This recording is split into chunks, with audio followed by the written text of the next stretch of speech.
ladies and boys, ako si Bay Gamay og karon another confession, another story ang ako ang basahon na para ninyong tanan. Pero before that, ay jud kalimot sa pag-subscribe og pagtuplok sa notification bell aron updated mo kanunay kung naatay ipang post nga mga bag-o nga stories, confession and more diari sa tuwang channel.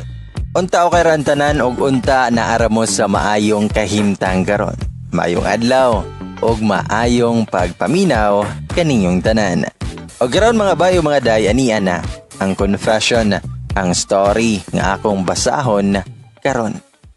May pagwala na lang ta nag-ila.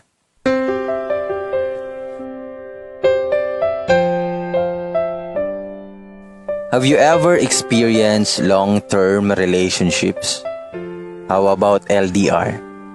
If you guys survive LDR, I salute you. But what if there comes a time nga mokalitra siya kawala sa imo?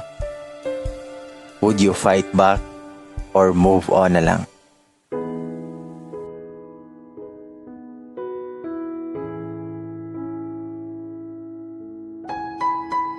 Hi bye og sa tanang mga naminaw karon. It's me Janelle, an avid reader of this page. I just wanna share my experience from crush to lovers and then end up being a stranger again. Si Janelle, usa ka bae nga kung mahigugma, murag wala na ilaing laki pa.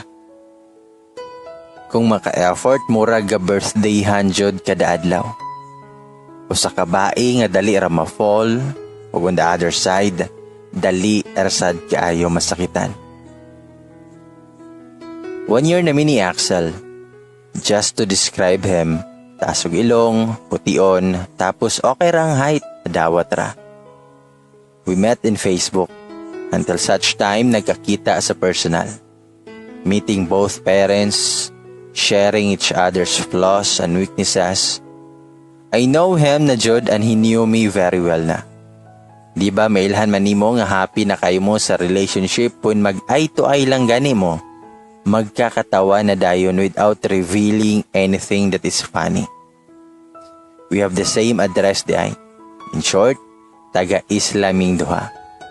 Og LDR me because sa CDO ra ko nag-eskwela. While siya, nag-college na og sa isla siya nag-school. It's so funny to hear when his parents would tell me this. Jan, kanus mo plano magminyo ni Axel? Day, balik-balik biya diri ha, kay ganahan mi nga naa ka diri. Those are statements coming from his parents nga di jud nako malimtan. Hangtod karon. Kada event na ako kauban siyang parents ug sa kuapod nga side open sad kayo. Lanzones Festival 2019. Niuli ko kay festival na og sim break na ako. As usual, effort man jud ko. I bought something for him. Pag-uli na ko, hapit ko sa ilaha og na-surprise siya upon knowing nga nakauli na ko. I'm so happy to see my lovey again. As in, dili lalim nga usahay ra mo magkita ay sa imong uyab. Sa mga to, we plan to advance our anniversary celebration kay November 11 ang balik sa mong klase ug November 11 ang amuang first anniversary. I prepared photos nga nakasabit na sa yarn din ay balloons and his mother, my tita and soon to be my mama. Charot. Naglutog spaghetti para sa celebration.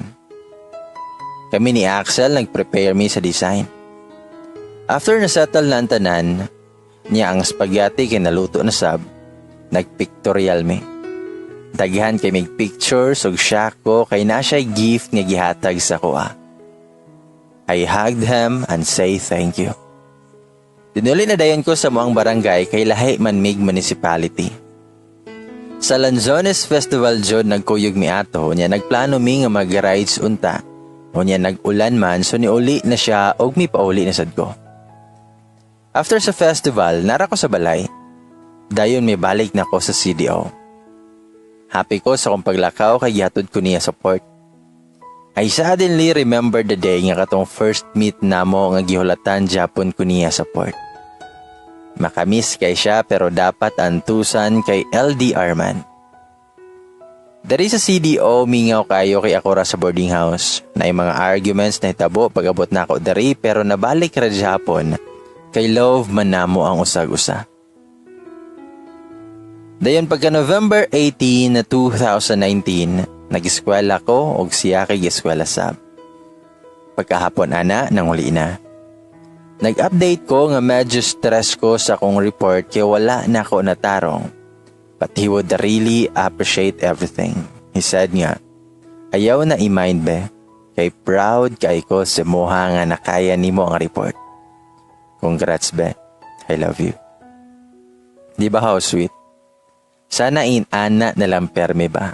Kanang ikaw negative pero imong uyab na left up ka ba para di ka ma-stress? Didn't know nga kaning sweetness niya taman na raman di ay ni karon.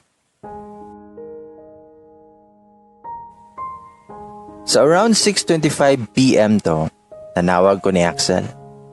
Ginapalong niya ang calls nako. Kachat ko nga nung gina-reject ni mo be. Nga siya nga naalang siya gi-watch nga video.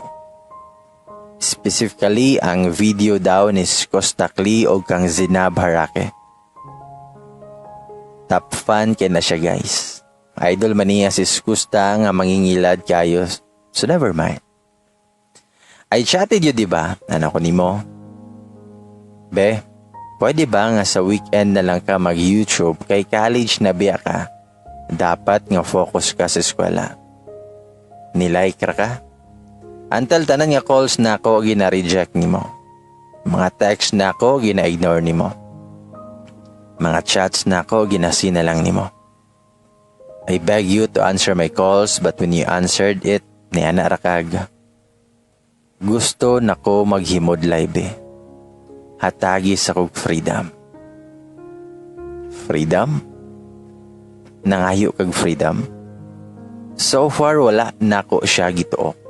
Wala nako siya pasagdae. Effort ko in all ways nga malipay ka. What do you mean nga mo pahulay? Gusto ka nga wala na ko'y huna-hunaon? Maka-move on ra ka na ko, Janelle? Wala kay salaani? Desisyon ni nako gusto lang jud nako nga magpahulay sa karon. Bye. Grabe. Ang 1 year ni kalitrag kawala. Ang memories, ang efforts, ang care, and openness sa both family nawala na. Bago pa mi nag 1 year ni hawa na siya. Gahilakay kog taman. Wala ko'y mabuhat.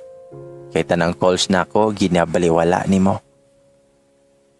Axel, asa ko nagkulang si mo ha? Di ba tanang butang ginabuhat na nako?